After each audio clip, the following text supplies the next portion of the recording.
It's a new year and you still haven't read the Bible? Don't worry. Give me 5 minutes and I'll break it down for you. Welcome back to day 3 of Scripture and Sequence. This is a series where we break down the Bible in chronological order in 365 days. But we're talking about today some more family drama and then the whole world starting over. So what that looked like after the flood. We're in Genesis 7 and we're talking about humanity's messiness. We remember from 6, God was already fed up. Humanity was walling. They were doing too much for God. So he decided to hit reset on earth. So he prepped Noah. Noah built this big old ark and his whole family, 2 of each animal, rolled up in the ark and it starts raining for 40 days and 40 nights.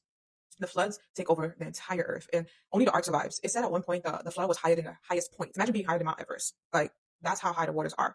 I guess the lesson point here is when God says to move, you move. You trust in his plans and you move. But Genesis 8 is what happens after the flood starts to recede. So 150 days later, the flood water starts to chill out. Noah's like, all right, let's test the vibes. He sends out a raven and then a dove. When he sends out the raven's basically like, nah, it's still water everywhere. And he sends out the dove. The first trip, the dove comes back empty-handed. So no, we can't go yet. The second trip, the dove brings back an olive branch, which is a sign. Finally, God says to Noah, you can get out the boat now, or get out the ark now. Noah steps out the ark and immediately builds an altar to thank God. So Genesis 9 has a few parts. So at first, God sets a rainbow in the sky, promising to never flood the earth again. So he made a covenant with Noah, and a covenant is a promise. So the rainbow is his sign. There will be never a time that God will completely wipe out the earth through the use of a flood.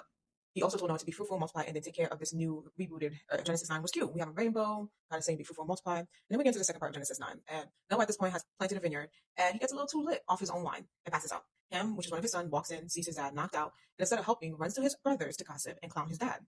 Shem and Japheth, being respectful, come in. They come in backwards. They don't just come in; they walk backwards with a cloth and cover Noah. Noah wakes up and finds out. He gets mad and curses Ham's son Canaan. And is another genealogy, but again, these are not to be boring or to bore you. These names and nations are the blueprints for everything that's to come. So let's trace the roots of humanity post-flood.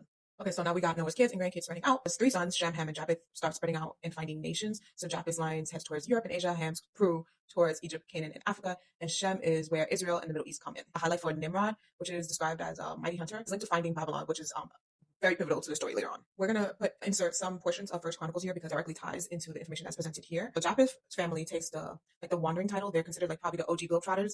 They set up shop in Europe and Asia, but they are basically the explorers and adventurers. Let's go see what's out there type in the family.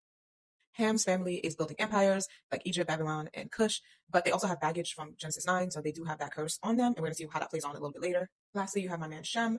They are the chosen ones. So this squad leads us straight through Abraham and the foundation of Israel. So this is the line this is the golden child of the family. Shem's line is the golden people. This is where we're really going to be focusing on, but everyone does play their role within the stories. That's pretty much a wrap for day 3, from Noah's obedience to the reset button with the floods, rainbows, more family tea, a little bit blueprint on the nations. We covered a lot today. And if there's one takeaway, it would be that God's plans are bigger than we can imagine, but he still makes room for grace. In fact, he plans for it. Thanks for tuning in. And remember, each name, each story, and each detail in the chapters is part of something so much bigger. And you're part of it too. See you tomorrow as we keep walking through this beautiful story. Stay blessed and curious. Love y'all.